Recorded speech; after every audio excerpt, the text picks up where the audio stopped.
Good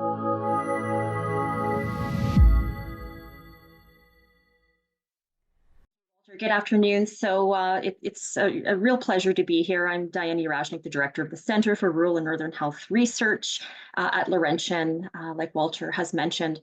And along with my colleague here, John Hogenberg, we are very happy to be here today and to have this opportunity to share our expertise and the supports and the services that we have in place, or some of the ways that we can and do support OHTs for your evidence needs and the work that you do and that you can leverage to enhance your care initiatives within your OHT, along with some examples of our work with OHTs and lessons learned. This is our mandate. So we're an applied and academic center, health research center at Laurentian, like I mentioned, in Sudbury, and since 1992. So we've had quite a long history of being here in the north. And consistent with our mandate, we do conduct northern rural health research and evaluation to improve health services and access to healthcare with an equity lens. So equity is a very large focus for us. And we take an interdisciplinary and multi-method approach to what we do, and very much an applied approach within context and within the health system to support the system. We're also one of 14 centers in a number of initiatives under the Ontario Sports Support Units. So I know Walter had mentioned OSU earlier, or OSU is the acronym, the coordinating center in the province for the Provincial Sport Initiative.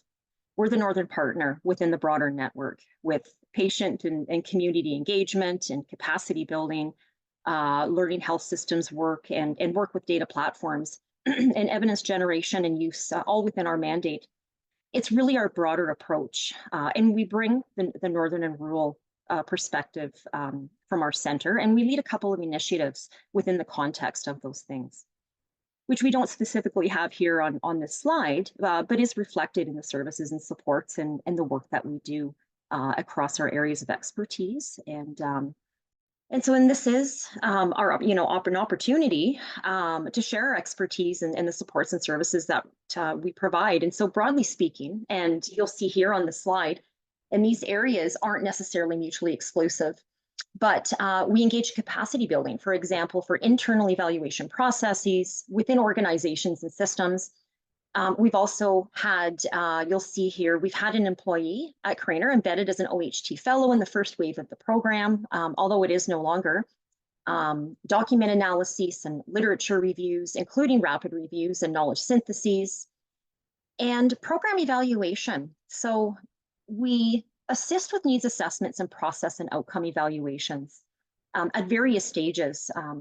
For example, we might develop a framework at the inception and development phase, or come in at the data extraction and evidence synthesis phase, or be involved throughout for the work that we do. And the same can be said for the continuous quality improvement work that we do for stakeholders and partners. So evaluation and CQI supports to healthcare organizations, and we've often helped in conducting smaller scale assessments of needs and services for client populations that require complex care. For example, people experiencing disabilities, homelessness, and addictions, and using data, excuse me, and using data for internal evaluation and evidence synthesis processes. Areas of expertise, which I've mainly mentioned, I believe, are in patient-oriented research and incorporating equity, diversity, and inclusion, and Indigenous perspectives, and Francophone perspectives as well, given the rural and northern health perspective that we bring. And explicit consideration of minority and marginalized populations, for example, for the populations that, of course, we do serve here in the northern rural context. Local, regional, and provincial level assessment of health service access and use. And within primary care, like when we think about the services, in that primary care, acute care, community and long-term care, mental health and addiction services. And we also have a long history of exploring health human resources issues in rural and remote communities, and with the assessment and modeling of the health workforce as well.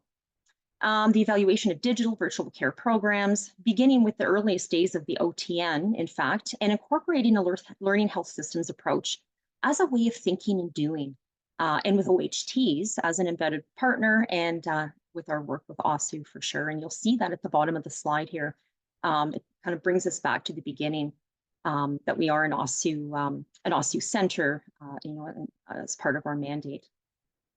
And I think the point here in moving along is to convey what we do and the areas and the ways that we can support OHTs. But the important thing here is translating that to what this would look like on the ground, right? And lessons learned from our work in bringing the northern and rural perspective, and the issues and challenges and the strengths and opportunities that OHTs are experiencing, and leveraging that to potential solutions, and in listening to OHTs, to what your needs are within your context. So a contextual, collaborative approach here that you'll see on the next slide.